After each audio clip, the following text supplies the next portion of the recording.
Impor barang konsumsi yang masuk ke negeri ini semakin banyak, bahkan nilainya naik 15% lebih dibandingkan tahun lalu. Hingga Agustus 2023, nilai impor barang konsumsi sebesar 21,14 miliar dolar Amerika. Padahal di periode yang sama tahun lalu, nilainya hanya 1,8 miliar dolar Amerika. Banyak pihak menilai barang impor konsumsi yang dijual di berbagai e-commerce ini mengancam industri dalam negeri termasuk UMKM. Presiden Joko Widodo meminta agar masuknya barang impor diperketat. Jangan hanya menjadi konsumen, tetapi kita harus jadi produsen. Dan 90% hati-hati, barangnya barang impor. Karena harganya sangat murah. Bahkan baju 5.000. Artinya di situ ada predatory pricing. Ini semua kita harus mengerti mengenai ini. Untuk mengatasi banjirnya barang impor, pemerintah mempercepat pemberlakuan pengetatan impor barang konsumsi yang diatur dalam Peraturan Menteri Keuangan Nomor 96 Tahun 2023. Namun, masih banyak pedagang kecil yang menjual barang-barang impor dengan harga murah. Sebenarnya barang yang kebanyakan emang yang murah dari Cina. Kalau yang dari lain-lain kan mahal jatuhnya. Juga barangnya nggak terlalu banyak macamnya. Kalau emang barang Cina banyak macamnya, terus murah. Kalau saya mah ya tergantung nanti kesononya aja deh. Kalau iya emang dibatasi barang Cina ya apa yang ada, kalau bisa kejual ya dijual, kalau nggak bisa ya nggak jual gitu. Lantas mampukah peraturan ini menyelamatkan industri dalam negeri dan UMKM di negeri ini? Halo, selamat malam pemirsa, saya Agita Mahlika. Seperti yang sudah Anda saksikan di dalam paket pengantar tadi, barang impor membanjiri pasar Indonesia. Bahkan pemirsa, barang impor ini dijual di platform e-commerce dengan harga yang sangat-sangat murah. Nah, untuk itulah kemudian Indonesia Biz Forum akan membahas juga, apakah memang betul barang impor yang banjir di pasar Indonesia ini menjadi penyebab matinya UMKM di Indonesia. Lantas bagaimana juga dengan langkah yang saat ini sudah dilakukan oleh pemerintah seperti adanya pengetatan impor untuk barang konsumsi, apakah ini cukup efektif juga untuk melindungi UMKM kita? Indonesia Biz Forum kali ini hadir dengan tema UMKM menjerit diserbu barang impor murah. Hari ini kita sudah kehadiran dengan narasumber yang sudah hadir di studio. Saya akan perkenalkan satu persatu. Yang pertama Deputi Bidang UKM Kemenkop UKM, Bapak Hanung Harimba Rahman. Pak Hanung, selamat malam. Selamat malam, Pak Birsa. Oke, dan juga selanjutnya ada ekonom kita yaitu Mas Yanuar Rizky. Mas Yanuar, apa kabar? Baik, Mbak. Sehat, Oke. Dan berikutnya juga ada Ketua Konveksi Pedagang Seluruh Indonesia, Ibu Maslin Nababan. Ibu Maslin, apa kabar? Baik, sehat. Oke. Bapak-bapak dan juga Ibu, saya awali terlebih dahulu langsung ke pedagang, ke Ibu Maslin. Ibu Maslin, bagaimana mungkin bisa digambarkan kondisi terkini di Pasar Tanah Abang? Ibu tidak hanya pedagang di Pasar Tanah Abang ya, tapi juga di beberapa pasar lainnya, outlet lainnya. Kondisinya kurang lebih sekarang seperti apa, Bu? Oke, saat ini kondisinya itu di pasar ya, terutama tentu Tanah Abang, ITC Mangga 2, Senen Jaya. Ya. Ketepatan saya punya toko di masing-masing itu ya. Jadi 25 tahun saya berada di pasar itu, saya ngerti lah ya. Oke. Yang sekarang masalahnya adalah gilanya barang-barang impor. Saya bilang gila ya Mbak, ini udah saking geramnya ini ya. Gila saya bilang, sampai kita pun sampai bingung pun dari mana nih masuknya. Emang gak ada aturan main? Sehingga sampai kita untuk cari barang lokal pun susah gitu. Nah ini ya, jadi memang ini memang betul ini harus kita bicarakan ini Mbak ya, karena memang kami ini udah menjerit-jerit ya UMKM produk lokal konveksi ini sekarang sampai mereka sendiri udah males Mbak, nggak punya kepercayaan diri lagi untuk konveksi, buka konveksi lagi karena suka dibanding-bandingkan dengan barang-barang impor harganya. Ya, setiap mau produksi selalu yang kejadian di lapangan, kenapa ya barang impor itu jauh lebih murah ya. Yeah. Nah kalau selalu diserang dengan kata-kata negatif gitu, ya para konveksi itu UMKM lokal udah nggak punya semangat lagi. Yang ada akhirnya kita jadi tergoda jual barang impor. Okay. Apakah itu yang harusnya? Nah, tapi kondisi sekarang gimana Ibu? Kan tadi sudah menjelaskan nih, sudah ada di Pasar Tanah Abang, punya juga outlet di ITC Mangga 2. Di Senen Jaya. Di Senen Jaya Iya. juga. Total jadi ada berapa toko dan sekarang bagaimana kondisinya masing-masing? Nah, toko saya overall itu ada 33. Tapi tapi karena situasi sekarang ini sepi, diserang barang-barang impor, lah daripada kita ini sekarang nggak punya harapan, saya sewain lah Pak tokonya biarpun murah-murah. Yang terjadi itu, kita ini pedagang-pedagang ini terutama barang lokal nggak semangat lagi jualan. Nggak semangat. Karena memang gitu, bukan sebenarnya kualitas kita lebih jelek, tapi kata-kata negatif barang impor itu lebih murah, lebih banyak variannya itu, sehingga membuat kita ya udahlah, kita kalau boleh pergilah pada ke Bangkok lah sekarang, pada ke China. Yang terjadi seperti itu. Oke. Kalau di Tanah Abang sendiri Ibu ada berapa toko dan sekarang tinggal berapa berarti? Ada 11 yang saya buka sekarang Mbak, cuman 1. Cuma 1? Iyalah.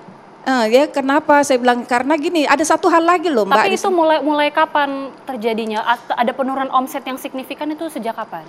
Sebenarnya sekitar sebelum COVID ya kita fine-fine aja sebenarnya waktu itu ya. Memang kita tahu barang impor ada. Tapi sejak kita COVID dan online ini ya itu kok kayaknya tiba-tiba seperti air bah gitu. Barang-barang impor ini gitu ya. Dan bukan hanya barang-barang impor loh Mbak. Orangnya pun diimpor loh dari China sekarang. Orangnya diimpor maksudnya gimana? Loh, kita dengan mudahnya sekarang di Tanah Abang, di ITC, di Pasar Pagi, ya di Senen Jaya, itu orang-orang Cungkok banyak jualan dan berani buka toko. Mereka maksudnya sudah buka toko, sudah berjualan di situ juga. Saya saksinya. Itu sejak COVID ya. Kalau waktu COVID kan gini Mbak, kami ini saya importir ya. Saya kan suka belanja juga ke sana ya, 10 tahun yang lalu. Nah, kita tuh semangat berangkat ke China itu semangat dong. Biasanya ya kan. Iya. Belanja, tapi gara-gara gitu ya, kemarin pandemi kan dibatasin ya. Nah, saya herannya gini loh, kita kan nggak belanja ya ke China ya. Tapi kenapa barang-barang impor banyak masuk? Harusnya kan waktu kita nggak berangkat keluar nggak ada dong barang. Lah tapi kenapa banjir? Berarti kan ada something, ada orang yang masuk ilegal memasukkan barang itu. Untuk pedagang-pedagang asing yang berjualan itu, mereka berjualan dengan barang-barang yang murah juga dan pastilah. Tidak ada yang membatasi atau melarang juga di sana. Nggak ada. Karena kita gini, banyak sebenarnya gini. Sebenarnya yang kami di Tanah Abang sama di Senen kami udah tahu Mbak, ada orang-orang asing yang jualan. Cuman gini, kemana kami mau laporin?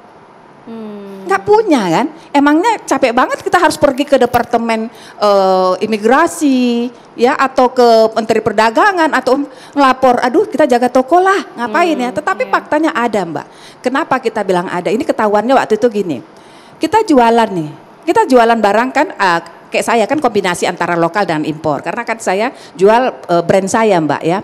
Jadi waktu saya jualan itu pertanyaannya gini, kok mahal ya? Loh, saya kan tangan pertama harusnya nggak mahal. Itu toko Sianu pas kita cek ya, iya ternyata orang Cungkoknya yang udah buka toko.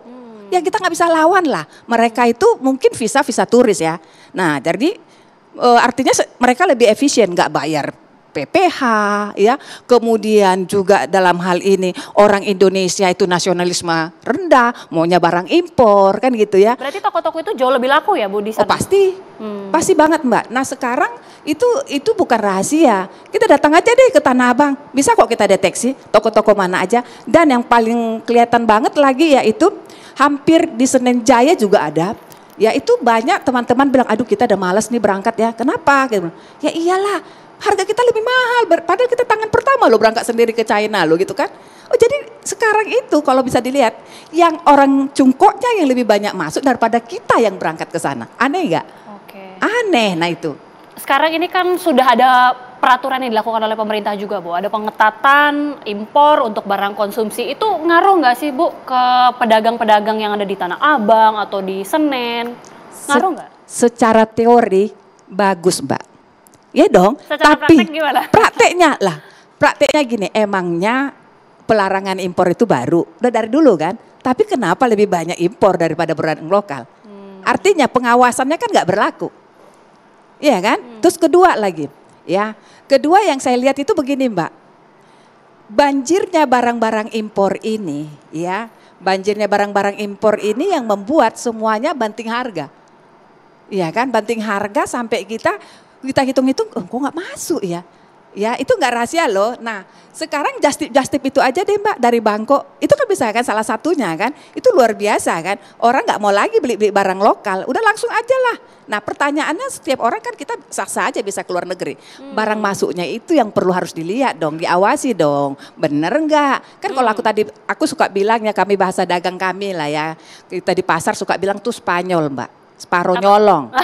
Iya, separuh nyolong itu itulah Spanyol, ilegal. separuh nyolong. Iya, jadi yang kemungkinan besar, menurut saya ya, contoh ya, saya kan kalau dulu 10 tahun lalu, dari sejak 17 tahun lalu saya udah masukin barang, Mbak. Tapi brand saya ya, karena saya produksi secara CMT, itu satu kontainer 40 feet, itu tas, artinya 30.000 biji kan, kali aja lah termurah-murahnya 30.000 MP. Bener nggak sih dilaporinnya itu 600 juta atau satu ya? Oke, kita akan langsung tanyakan kepada pemerintah ya. Kalau soal pengawasan barang impor yang masuk itu kan sebenarnya sudah diatur di dalam PMK 96. Mungkin nanti Pak Hanung bisa menjelaskan. Tapi yang ternyata realita yang menarik dari pedagang sudah menjelaskan, ada bahkan langsung pedagang asingnya jualan di sini mungkin dengan visa turis, jualan barang-barang yang lebih murah itu. Dari pemerintah sebenarnya sudah mendeteksi hal ini kah? Ya, jadi memang hal-hal semacam ini memang kita sadari ada kelemahan di pengaturan arus barang. Karena itulah diterbitkan peraturan PMK 94 ini. 96. Jadi 96. Jadi tentunya kalau nanti jadi peraturan ini kan tidak otomatis langsung efektif berjalan ya. Banyak barang-barang yang sudah masuk tentunya gitu ya. Jadi peraturan ini mungkin butuh waktu untuk nanti efektif bisa dirasakan hasilnya. Nah, saya ingin jelaskan pada kesempatan ini adalah mengenai prinsip-prinsip yang diatur. Jadi tujuan dari peraturan ini adalah lebih mengefektifkan pengawasan. Salah satunya adalah tadi kalau saat ini sebelum ada peraturan ini ada sekitar 687 pos tarif lah itu yang boleh diperiksa di luar pelabuhan. Barang itu tidak diperiksa di pelabuhan oleh BKPE oleh Bea Cukai, tetapi setelah dia keluar nanti diawasi oleh penegak hukum yang lain. Nah, ini sekarang sudah diatur agar ini dikembalikan lagi. Jadi mereka tidak boleh masuk sebelum dilakukan pemeriksaan dokumen dan semua persyaratannya itu di pelabuhan oleh Bea Cukai. Jadi langsung pemeriksaan di awal di Bea Cukai. Nah, kemarin itu pada waktu pemeriksaannya di luar pelabuhan ada kesulitan. Pertama, jumlah penegak hukumnya dari instansi-instansi yang terkait akan sangat rumit karena itu luas kan kalau di luar pelabuhan ya. Terus kemudian butuh tenaga kerja yang butuh pihak-pihak lain yang tentunya untuk melakukan itu seperti lembaga survei dan sebagainya. Nah, ini sekarang dilakukan di pengawasannya akan dilakukan di pelabuhan, diharapkan akan lebih memudahkan, lebih efektif pengawasannya. Nah, jadi ada banyak pos termasuk tadi pakaian ya, sepatu, tas, sendal gitu ya, beberapa barang elektronik itu akan dilakukan. Ada sekitar 600-an sekian pos tarif gitu ya dilakukan di pos sekarang diawasinya di dalam kawasan Pabean. Baik. Nah, itu kita harapkan nanti tentunya akan memudahkan pengawasannya gitu. Artinya dari pemerintah sebenarnya sudah mulai menyadari bahwa memang perlu dilakukan pengawasan langsung dari pelabuhannya langsung begitu ya Pak. Tapi nanti saya juga ingin minta analisa dari Mas Yanuar. Apakah sebenarnya PMK 96 untuk mengawasi ini yang sudah berlaku sejak tanggal 17 tapi terlambatkah sebenarnya karena sudah terlanjur seperti yang sudah dikemukakan oleh Ibu Maslin tadi, atau sebenarnya masih bisa, tapi bagaimana analisanya? Nanti sesaat lagi akan dijawab oleh Mas Yanuar, saat lagi pemirsa kami kembali.